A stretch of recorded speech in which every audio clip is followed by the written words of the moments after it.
Much for your reporting. Kristen. Also developing now, members of the Senate Armed Services Committee just received a closed-door briefing on the controversial prisoner swap that freed Sergeant Bo Bergdahl. The briefing by Defense Department officials comes as a political firestorm rages over the Obama administration not informing Congress of the deal ahead of time, insisting if word leaked out, Bergdahl could be killed by his captors. Senator Joe Manchin is among the Democratic critics. He spoke out just moments ago. Take a listen. Congress should have been notified. My main concern is these five released prisoners. Was it a good deal or a bad deal? In my mind, it's still a bad deal. I can't explain it back home to my fellow West Virginians. Well, a similar briefing was held last night for all House members. Republican lawmakers were upset after being told at least 80 Obama administration officials knew about the deal, but they weren't informed. I'm concerned with the administration telling 80 or 90 people within the administration and not one member of Congress about this. We heard nothing except continued excuses about why they didn't come to Congress. There's a lot of problems with the administration's stories. It keeps changing and it doesn't add up. The fact that 80 or 90 people in the administration knew about it, but not one member of Congress or the congressional leadership, to me, puts the good faith of the administration in doubt. Joining me live now, Democratic Congresswoman Jackie Speer of California, a member of the House Armed Services Committee, which will hold a hearing tomorrow on the prisoner swap with Defense Secretary Chuck Hagel, who is scheduled to testify. Thank you, Congresswoman, for joining me. I appreciate it. Thank you for the invitation. Now, you were at that briefing last night. One of the big concerns that I heard coming out of that briefing was that there just wasn't any new information. Did you learn anything new about the prisoner swap in that briefing last night? Actually, there was new information provided. Of course, because it was a classified briefing, we're not at liberty to talk about it. Can you tell us the nature of the information, Congresswoman? Did it do anything to calm some of the concerns that you've had? Well, I think the issues regarding whether or not American soldiers were killed searching for Sergeant Bergdahl was an issue that was dealt with by the administration. But again, that information is classified. So you can't tell us one way or another if they had information confirming or denying the allegations that 6 soldiers may have died looking for Bergdahl. They provided clarification. Okay.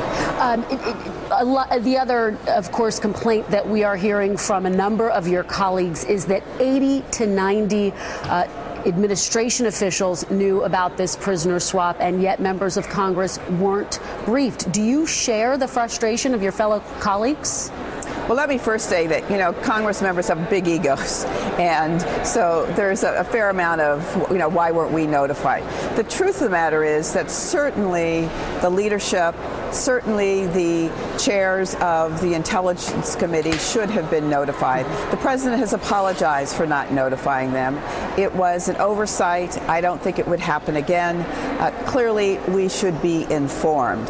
Now, the question that is must be answered, though, is what would you have done with that information? We do not have the authority to consent to the actions taken by the president. In fact, he has clear authority to take this action. It is a notification action only. And in a signing statement that he made last year when the National Defense Authorization Act was passed and there was this 30-day notice language in it, he produced a signing statement that said he would not necessarily comply with it. So, he was on good footing in order to do this, to take the steps he did. I think in hindsight, informing some of the leadership and the chairs of the Intelligence Committee would have been the appropriate action. When you heard that 80 to 90 administration officials were briefed, though, were you surprised by that? Were you frustrated?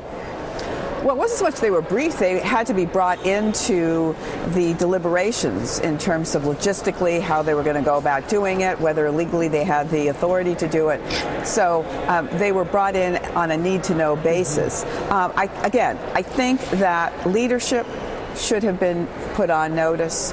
And beyond that, let's get on to understanding what was the status of these detainees. Were they subject to torture while they were at Gitmo? Were they waterboarded? They were highly placed within the Taliban. Now, for those that are concerned about releasing members of the Taliban, we need to remember that once we leave Afghanistan, whether it's totally in 2015 or in 2014, our ability to detain these Taliban members becomes much less certain. If we are not in an active war setting, our ability to detain them as POWs becomes suspect. We are just hearing from House Speaker John Boehner. I want to play you a little bit of what he said moments ago and then get your reaction on the other side. Take a listen. The biggest issue here is the violation of a policy that the United States has had for many, many years, that we don't negotiate with terrorists. We're going to pay for this. There is not any doubt in my mind there are going to be lost lives associated with what came out of this. Congressman, we're just getting an AP News alert that Dick Durbin is saying that the Bergdahl deal was reached a day before the prisoner swap and that the U.S. learned the location an hour before the pickup. So before I get your reaction to House Speaker John Boehner, can you confirm that? Was that a part of the briefing last night? No, I can't confirm that, but let me underscore the term terrorist. The Taliban is part of the fabric of Afghanistan. They were part of the leadership of that country before we engaged there. We are now actively attempting to get the Taliban to negotiate with President Karzai and the Afghanistani government, because there will be some cooperation, some level of coordination between the two if that country is going to survive and move forward. So to say that they are terrorists at this point is not necessarily accurate. Let me also say, Senator McCain has said a number of times that he was willing to exchange prisoners to bring back Bo Bergdahl. We have had a campaign by some Republican Congress members to bring Bo Bergdahl home.